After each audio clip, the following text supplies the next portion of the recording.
In this hand, you're playing a $44 buy-in six max tournament. You have king six of spades, and villain 26 has opened from the cutoff. It is on you in the big blind. What would you like to do here?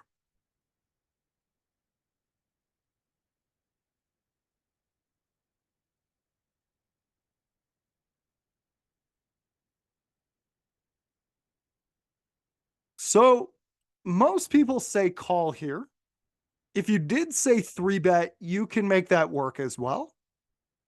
Usually people in six max tournaments open too much from the cutoff. So if you're ever playing a six max tournament, you'll notice a lot of people freak out when they play six max tournaments because they feel like their typical game is not going to take them very far. They feel like they have to play super aggressive to succeed in a six max tournament. A six max tournament doesn't require you to adjust nearly as much as most people think you need to. Imagine a full ring table in the first three players fold. That's all a six max table is. That's it. You don't have to go bananas. It's still the same game of poker. I've played millions of hands of six max poker.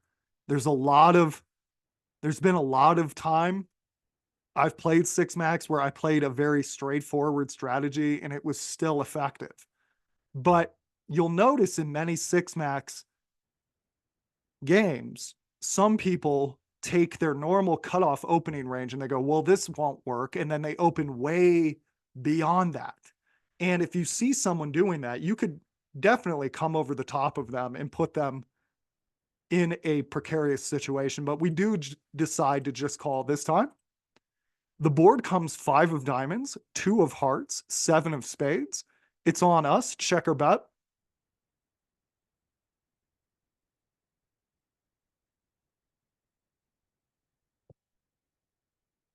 We decide to check here. And this player bets 4.58 big blinds into 7.1. It is on you. Would you like to fold, call, or raise?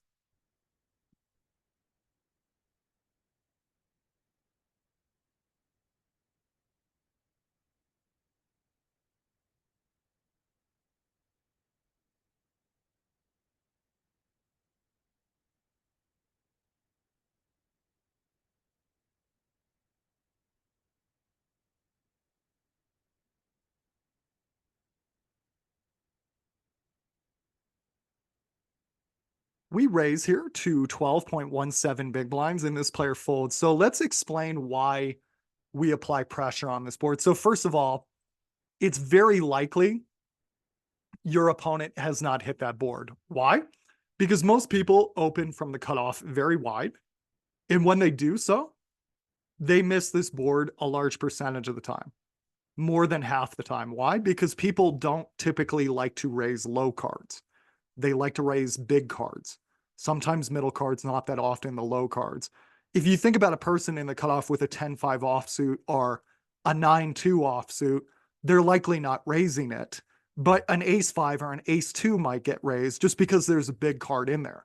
So there's a real bias towards more of the big cards being used when people raise. So usually these low card boards do tend to miss most of your opponent's opening range. Obviously, if they have ace-5 suited, ace-2 suited, ace-7 suited, that'll hit, or like a 10-7 suited or a 9-7 suited. But there's far more combinations of unsuited big cards than there are of suited gappers or suited aces or anything like that. So first of all, it's very likely your opponent is missed. Second of all, if you check raise here, even if your opponent gets suspicious, there's a lot of cards that you can keep firing on the turn.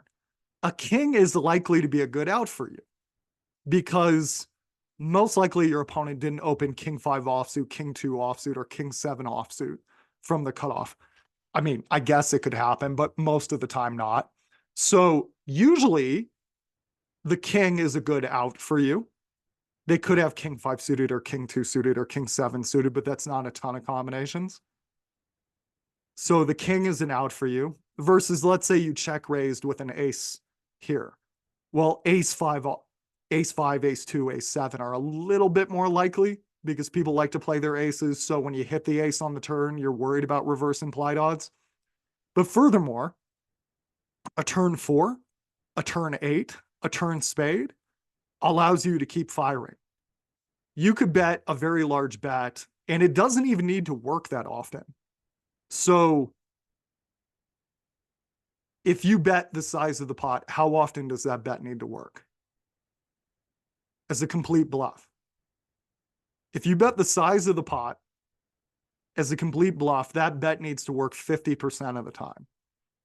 But you have a little something extra going on for you on that turn.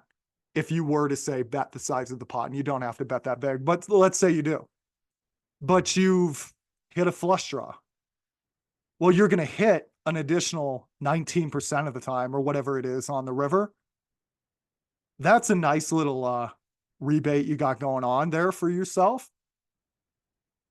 And it's going to be a nice big pot should you hit that hand. So because you have so much going on for you on that turn, you can bet so much more on that turn and really apply pressure to this opponent.